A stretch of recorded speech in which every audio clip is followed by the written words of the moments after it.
Баршаларыңызға сәлем, қайырлы күн. Менің есімім Черниязов Болат, жасым 35-те. Қазіргі таңда Англияның батыс Йоркшир Лидс қаласында тұрып жатырмын. 3 баламмен, отбасыммен көшіп кеттім. Не себепті Англия? Және дегі қашан, қалай көшіп кеттің дейтін болсаңыздар, бұл сұрақтар жайынан келесі видеоларды түсіріп жатармын. Ал бүгінгі күнгі айтатын Англия жайынан 5 маған ұнаған жайт. Қазіргі күнде біздің көшіп келгенімізде 3 айдан асты, 3 айдан аса уақыт болды. Бұндағы айтатын жайттар өте көп, айтатын әңгімелер өте көп. Менің ұнатып, менің жақсы бір сезім қалдырған 5 жайт жайында айтайын. Ең біріншіден сіздерден қолдау күтемін, сіздерден видеолар лайықты болатын болса лайктарыңызды аямаңыздар. Және де YouTube айтып жатқандай статистикадан сенің 98% көрермендерің саған тіркелмеген дейді. Егер сіздерге қиын болмаса, қолдап білдіріп, арнаға тіркеліп, видеоларды көріп жіберсеңіздер, нұр үстіне нұр болатын еді. Және де менің тағы бір сұрайтын жағдайым, жаңа жылға дейін егер қиын болмаса 1000 подписчик жинасам ба деген ойым бар. Сол үшін рахмет сіздерге. Англия жайынан 5 жайты жайлы айтқым келіп отыр. Ең біріншісі, неге біз осы Англияны таңдап алдық? Себебі ағылшын тілі үшін. Ағылшын тілінде әлемдік литература мағлұматтардың барлығы жазылады. Шекспирдің тілі, Агата Кристидің тілі, Джек Лондонның тілі деген сияқты.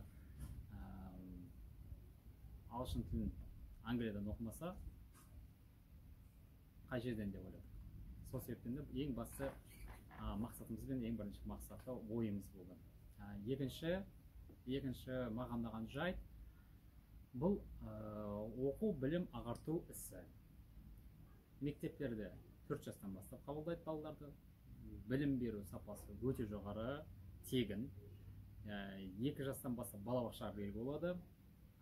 Балабақша беру жайынан және мектеп жайынан және университеттерге қалай түсуге болады жағдайын мен ол жағынан барлығын кейін басқа видеоларда айтамын. Әзірше тек маған ұнаған жайт. Бір ұнайтын себебі деңгейі. Үшінші маған ұнайтын жайт. Менің өзім туған өлкем Шығыс Қазақстан облысы, Қатонқарағай ауданы, Қатонқара ауылы. Ол жақта таулы мекен. Жаздың 2 айында жап-жасыл көгал болады. Англияда дәл сол сияқты, бірақ жыл 12 ай бойы жап-жасыл көгал. Қыс болады, көктем болады, күз болады, бірақ шөптің барлығы жап-жасыл. Қайда қарасаңыз да шөп жасыл болған соң өзің көңіліңде де жайдары көтеріңкі болып жүреді. Ауа райы өте жайлы. Жаңбырлы, тұманды, бірақ соған қарамастан маған ұнайды. Маған ұнайтын 4-ші жайт, ол англиялық адамдардың, ағылшындардың отбасына құрмет, және де өз еліне сыйластық деген өте жоғары деңгейде. Отбасылық құндылықтар әуелі корольдің отбасыларынан бастасаңыз болады. Ата әлемге әйгілі Елизавета II өзінің немерелеріне, өзінің балаларына қандай қарым-қатынас болды, өздеріңіз білесіздер. Ол жайынан бүкіл әлем назар салып тыңдайды. Ол кісіні барлығы жақсы көрді. Сол сияқты Ұлыбританиялық азаматтардың барлығында отбасылық құндылықтар өте жоғары. Қаншалық ағылшын азаматтармен араласып жүрміз, көріп жүрміз. Олар айтады, демалыс күндерінде жексенбі, сенбі, олар айтады, кешір, менде отбасылық кездесу, бір кешкі мерекелік ас ішеміз, не болмаса тағы да бір ата-анамен кездесем деген сияқты. Сол себептен бұлардың құндылықтары біздің құндылықтарға ұқсас. Маған ұнағаны бір жылулық бар. Бізде де кезде соғым басы деп кездесеміз, немесе бір ет асып жатырмыз деп, немесе біреудің тойы, біреудің шілдеханасы, біреудің құдалығы деген сияқты өте көп бір жылы моменттарымыз бар ғой. бұларда да сондайлар бар. Бұл менің ойымша бір үлкен бір елді біріктіретін, адамдардың отбасын өзін біріктіретін бір өмірлік философиясы. Сол жағынан біз өзімізге ұқсастығы бар. Және дегі мақалдағыдай отан отбасынан басталады.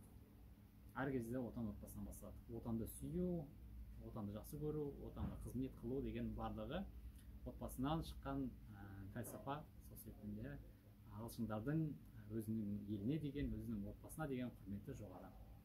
Маған ұнаған 4-ші жайт осы болып тұр. Маған ұнайтын 5-ші жайт ағылшындар жайында, Англия жайында. Жалпы Англия экономикасы қуатты, күшті империя деп елдердің бірі. Бұндағы назар салатын дүниесі бұл күнкөріс, ақша табу жағдайы. Мейлі сіз қарапайым жұмысшы болыңыз, мейлі сіз офисте жұмыс істеңіз, мейлі сіз бизнеспен айналысыңыз, барлығының төлемақысы, өтемақысы, алатын айлығы сәйкесінше деңгейлі. Ол қалай дейсіз бе? Минималдық айлық деген бұнда қалай айтсам болады екен? Бұнда сағаттық төлем болады. Әрбір сағатына. Сіз қанша күн жұмыс істедіңіз, қанша сағат жұмыс істедіңіз, оның барлығы есепке алынады. Бірақ ең төменгі ақы ол 10,10 фунт. Біздің теңгеге шаққанда 575-580 теңге көлемінде фунт саудаланса, күніне есептеңіз 50-60 теңге бір күндік табылсыңыз. Егер 20 күн жұмыс істейтін болсаңыз, миллион теңгені алады. Ол деген керемет дүние.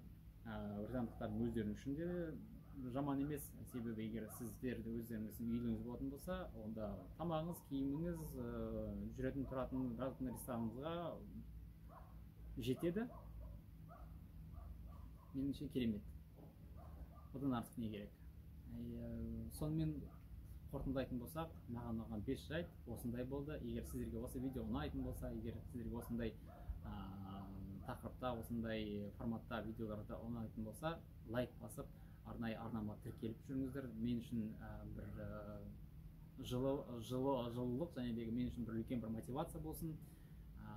Бағанағы да айтып кеткенімдей, арнамызда тіркеліп, көретін адамдардың саны көбейсін деп ойым бар. Ләйім соған жетейік. Жаңа жылға дейін 10.000 подписчикте арнама тіркесем, бұл нұр үстіне нұр болып тағы да қайталап айтайын. Рахмет сіздерге. Көріскенше күн жақсы болсын.